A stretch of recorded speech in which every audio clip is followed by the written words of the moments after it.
ને લઈને અંબાલાલ પટેલે નવી આગાહી કરી 5મી ઓગસ્ટથી ફરી હવામાનમાં પલટો આવશે। 8મી થી 15મી સુધી ભારે વરસાદ પડશે। દક્ષિણ ગુજરાતમાં ભારે વરસાદ થઈ શકે છે એવું અંબાલાલ પટેલે જણાવ્યું છે। ઉત્તર ગુજરાતમાં 3 થી 4 ઇંચ વરસાદ ખાબકી શકે, જ્યારે મધ્ય ગુજરાતમાં 4 ઇંચ સુધીનો વરસાદ પડી શકે।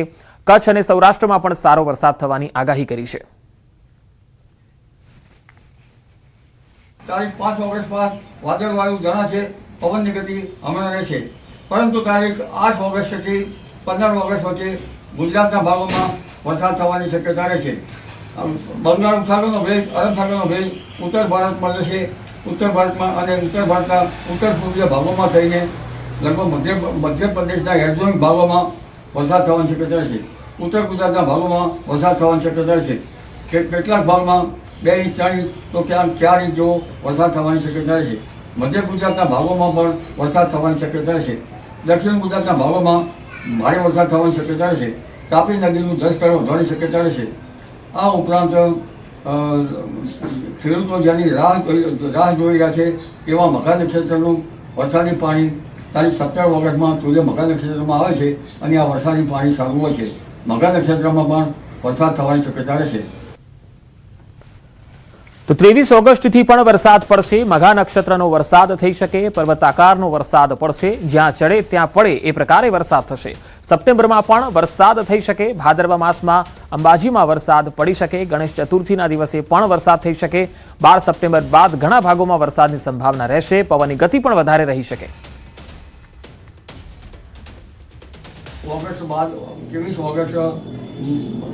ઓગસ્ટથી પણ મઘા નક્ષત્રનો વરસાદ થવાની શક્યતા રહેશે।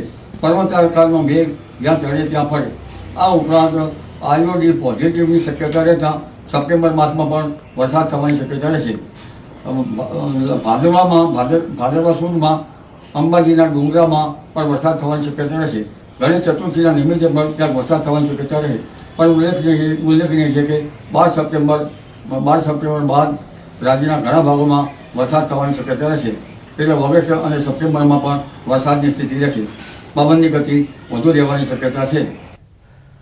અરવલ્લી જિલ્લામાં વરસાદ જરૂરિયાત કરતા ઓછો પડતા ખેડૂતોમાં ચિંતા છે। દર વર્ષે અરવલ્લી જિલ્લામાં પડતા વરસાદથી ઓગસ્ટ મહિના સુધીમાં 80 થી 95% વરસાદ થઈ જતો હોય છે, ત્યારે ચાલુ સિઝનમાં આ સ્થિતિ બદલાઈ છે। માત્ર 40% જ વરસાદ થતા જિલ્લાના લોકો ચિંતામાં છે। ધનસુરામાં 10 ઇંચ, સાઠંબામાં 18 ઇંચ, મોડાસા અને બાયડમાં 16 ઇંચ વરસાદ અને સૌથી ઓછો વરસાદ શામળાજી અને માલપુરમાં 9 ઇંચ નોંધાયો। જિલ્લામાં 1.5 લાખ હેક્ટર જમીનમાં ખેડૂતોએ વાવેતર કર્યું, ત્યારે ખેડૂતો આગામી સિઝનની ચિંતા વ્યક્ત કરી રહ્યા છે। ચાલુ સિઝનમાં જિલ્લાના માઝૂમ, મેસવો, વાત્રક, લાખ, વૈડી ડેમોમાં નવી કોઈપણ આવક જોવા મળી નથી। ખેડૂતો સારા વરસાદની હજુ પણ રાહ જોઈ રહ્યા છે। વરસાદને પાણી કડ્યું નથી। બોર અને કૂવા એ બંને લગભગ ખાલી જ છે। સહેજ એક પાણી આવ્યું છે, પણ જે જોઈએ એવું પાણી નથી આવ્યું, જેને કારણે શિયાળુ અને ઉનાળુ આ બંને સિઝનમાં ખેડૂતોને તકલીફ પડે એવું લાગે છે। આ વર્ષે ચોમાસામાં જે વરસાદ આવવો જોઈતો તો એ વરસાદ બિલકુલ ઓછા પ્રમાણમાં વરસાદ આવેલો છે। એટલે અત્યારે ટૂંકમાં ખેતી માટે તો વરસાદ એના જરૂરિયાત મુજબ પડ્યો છે, પણ જેટલા ઇંચ પડવો જોઈતો તો એટલો વરસાદ પડ્યો નથી।